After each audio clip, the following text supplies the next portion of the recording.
Hey fam, how you doing? Happy Friday, happy Memorial Day weekend. Hope y'all are doing well. I decided I want to come on here because I am going to review the new show that's out called Run the World. I was so happy when I saw the previews for this because it looked like a black Sex in the City like we had one. And I know a lot of younger girls aren't too familiar with. Ooh, look like the sun is going down. Looks like oh, you can see me. All right, anyway, let me get this started. Okay, so apparently this is from either the creators or the writers of Living Single. So I'm going to start with the cast. We have Ella.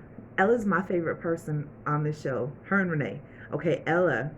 She's played by Andrea Bordeaux. I don't know if I'm saying her name right. She's from NCIS. I've never seen her before, but she is drop dead gorgeous.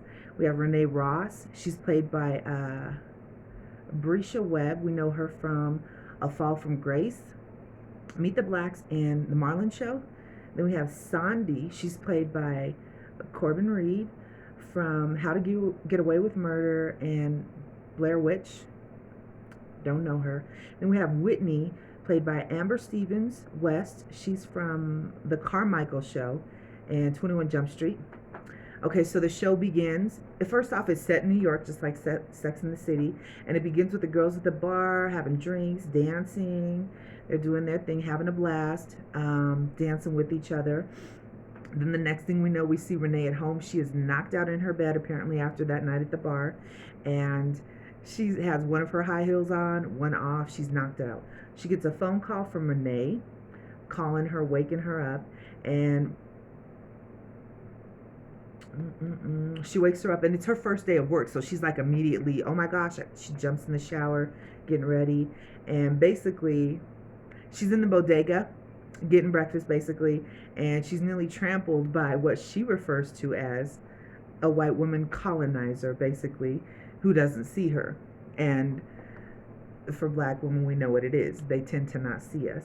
Okay, so then we have the bougie one, Whitney. She's getting her morning workout on. She's on her little cycling machine at home, and she gets a phone call from her mom. They go from there to showing Sandy, who's with her man, having some morning sex basically, and they're trying to be quiet because her man Matthew, who's played by Stephen Bishop, you know, from Being Mary Jane, fine ass Stephen Bishop. He's a single father, and his daughter, who is 5 years old, is outside the room basically, and they're trying to keep it quiet while they working it out in the morning. All right, so then you see Sandy and him in the they're having breakfast with his daughter. She has a very close relationship with this little girl, and she gives her these brown ballet shoes because she's about to start ballet class, and she's a little black girl, has some brown shoes. That's how the professional black ballerinas do it. All right, so I gotta check and make sure this isn't cutting off. Then we see Ella, who's a writer, and she's rushing off to work. And this woman, Ella has no hair. Ella's dark-skinned woman. Ella is breathtaking, beautiful, and when she puts on anything in the way she carries herself, she is. It's really hard to get with that kind of beauty.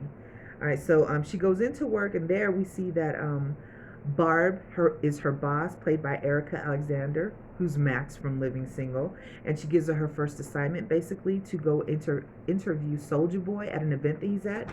So she's not happy with it, but she goes, you know, to do. She takes it basically. All right, then we see Sandy show up to Amari, that's Matthew's daughter, her ballet class, and she's noticing that she's the only black girl in this class, the only child of color. There's two other parents there. One is Asian, one is a black woman, but the black woman's daughter looks more or less white with maybe a sprinkle of black on her, and then the other person of color, basically. So she's there, picks her up, pays for the class, and apparently the payment that she's giving is late. So the instructor is offering her basically a scholarship, assuming, of course, that these black folks who are paying late must not have the money. So let me give you scholarship information. She kindly turns it away. And then she also goes on to offer her a nutrition pamphlet, basically stating that for young, talented ballerinas like this young black girl, we try to get into the nutrition arena to avoid them falling into habits from their culture. Basically, she turns that away as well and leaves with the little girl. And then we see the girls meet at the bar to help Whitney. They're helping her. Whitney's engaged. She's getting married, and they're sealing all the envelopes with the invitations that are about to be sent out. So they're helping her with that. And from there, Ella lets them know, I have to go to this event for Soldier Boy. I want y'all to come with me. So everyone agrees to go except for Sanji. She's the one that didn't go. So then they get to the club, basically. Ooh. They get to the club, and they're trying to get up into Soldier Boy's VIP area. And of course, it's marked off, and they're trying to get in, and the bouncer there doesn't want to let him in. And then Ella sees this Asian guy that she knows. His name is Brian, and she's trying, apparently they went to school together, and he had some kind of crush on her, and she's trying to get access. And of course, he's like, let him in. And the bouncer then has to go check with Soldier Boy, who they never show, by the way. Are these females okay? And Soldier Boy denies them, basically, because they're not dressed like slutty enough, basically. He overlooks them for that reason. Okay, so let me see. Then we see Renee head straight over to the dance floor, and she's cutting up, y'all. Renee has the energy, like that's the homegirl that brings the party. She's crazy. That's a wild one out of the bunch. All right, so she's tearing the dance floor up. And then we see Whitney enter. Oh, okay, so Ella walks off, and she comes across Whitney, who's talking to this dude, and she's flirting with him, basically. And he, walks off to go get Whitney another drink. He says hello to Ella, and as soon as he walks away, Ella's like, you do know who that is, don't you? And she's like, no. And she's like, that's Community Dick Chris. Everybody's fucked him. And she's like, what do you mean everyone? She's like, I fucked him in 2000. She's going down a list, basically, but everyone done had a piece of this man. And she's like, well, I guess I was too busy taking care of my college sweetheart, cooking, cleaning, and fucking him during my 20s when I should have been fucking him. Okay, so it's a funny little moment there, whatever.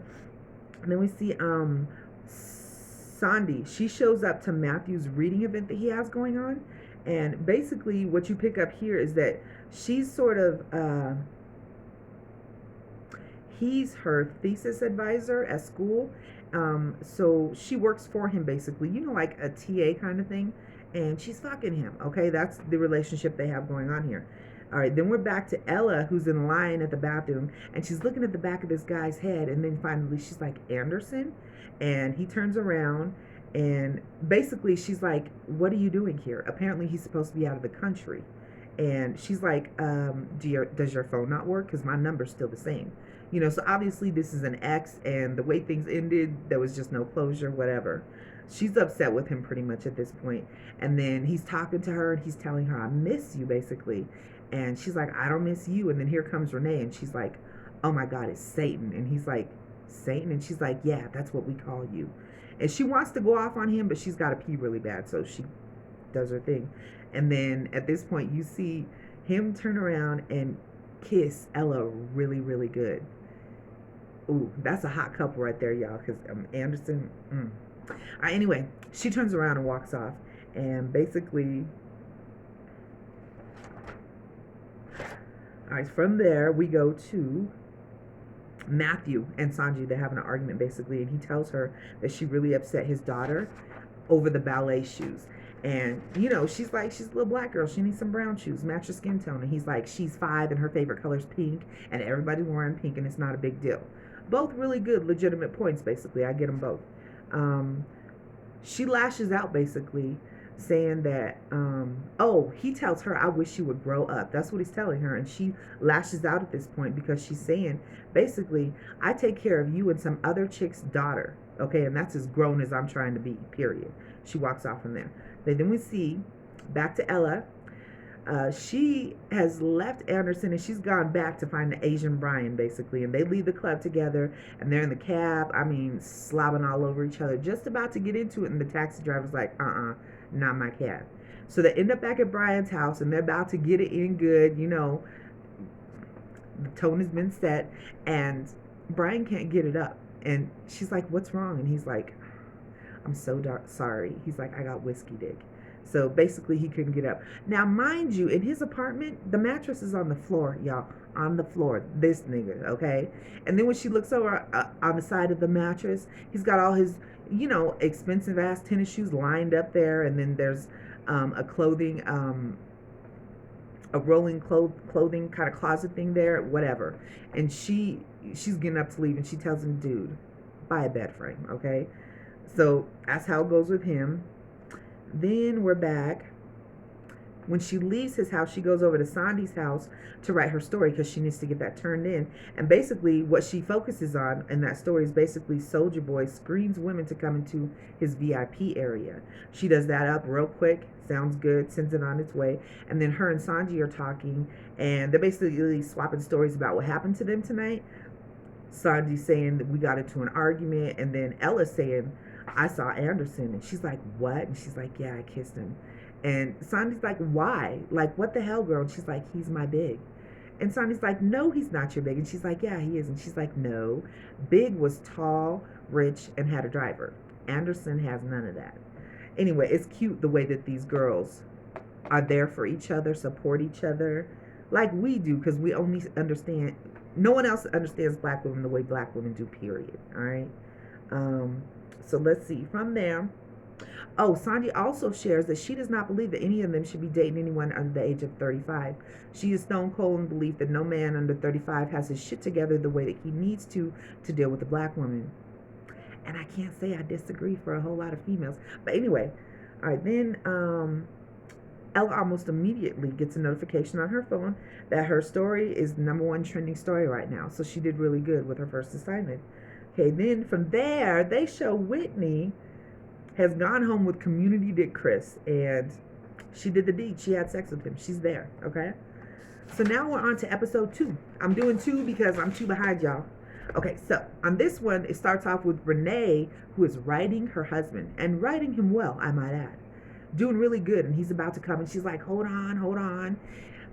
She attempts a reverse cowgirl to where, okay, she was writing originally facing him, and she's gonna, while still mounted, turn it around and do it the other way to get him to come that way.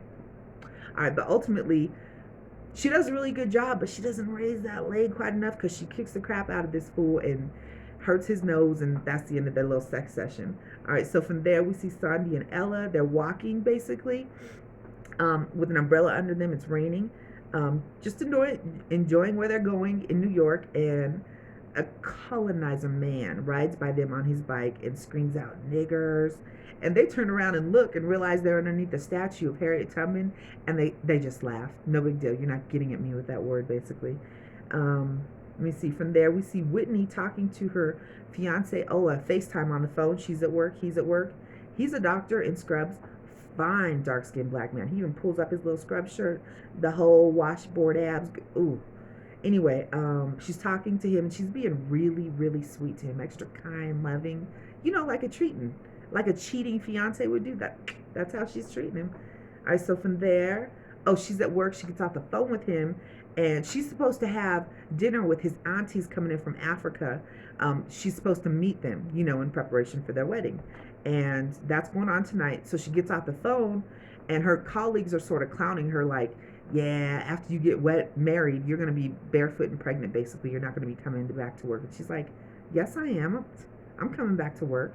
And it's funny for a moment, I guess, between them, but you can see the doubt in her eyes as they're having this conversation. Then her boss comes in to let her know that she has to take one of their clients out to dinner, a client that only trusts her, basically, with his business. And even though she knows she has plans, she knows she has to agree to this, so she does. She's going to try to do client first, meet with the aunties later, okay? So from there,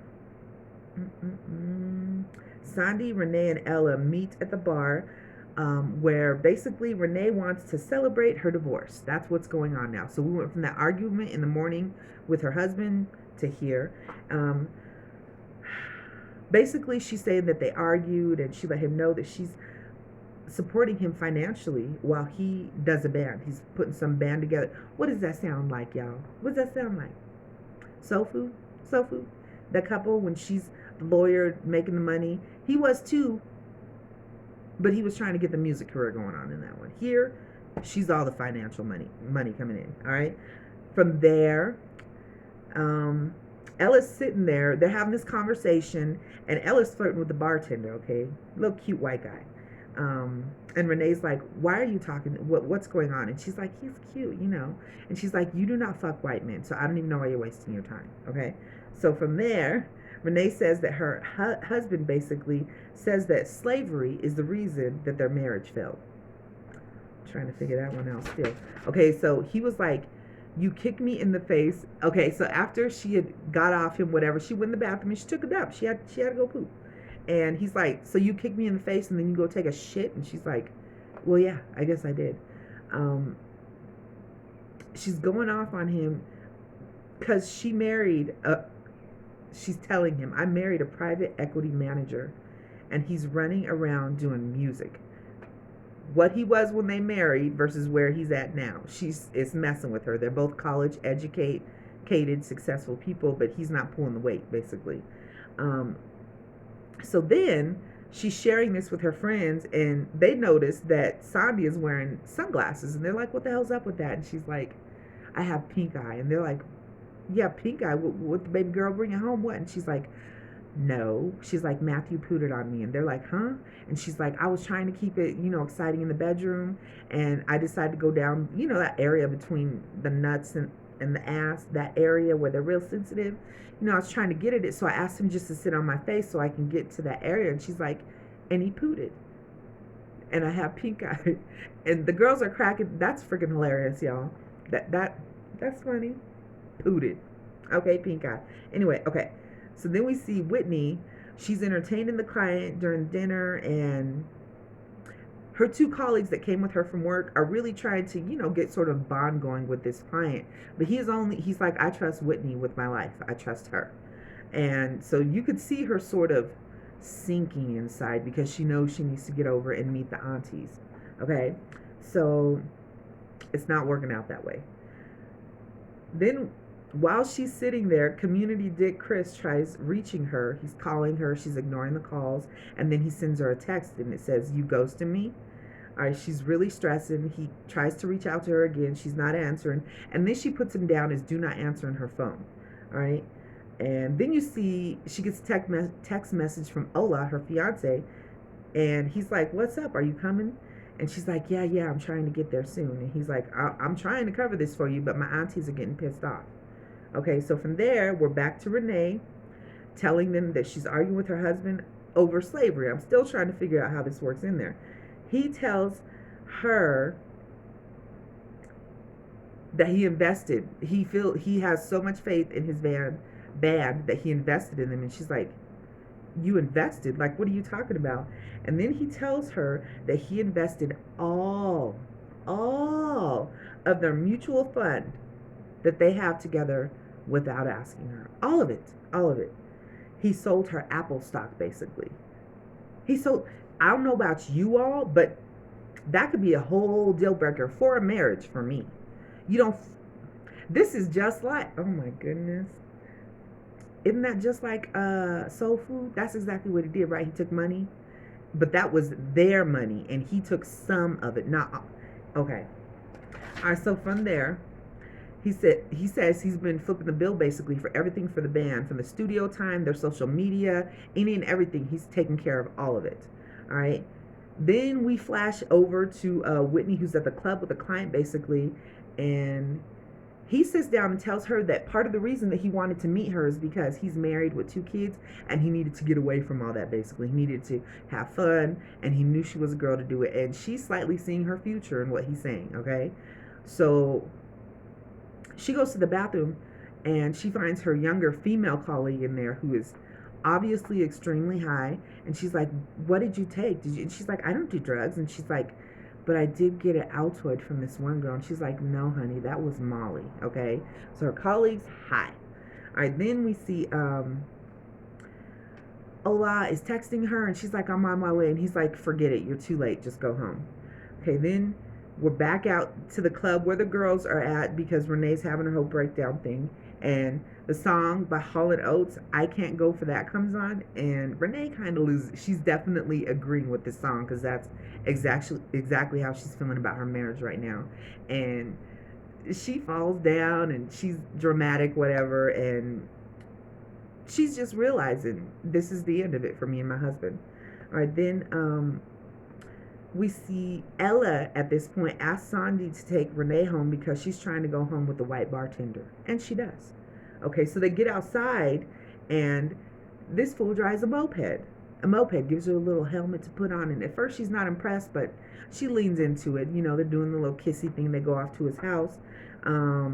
They start doing it and they get into the doggy style position, and she's looking in a mirror here so she can see him behind her, and he's telling her, oh yeah, take this cock. And she's like, oh my, just doesn't even sound right, doesn't feel right.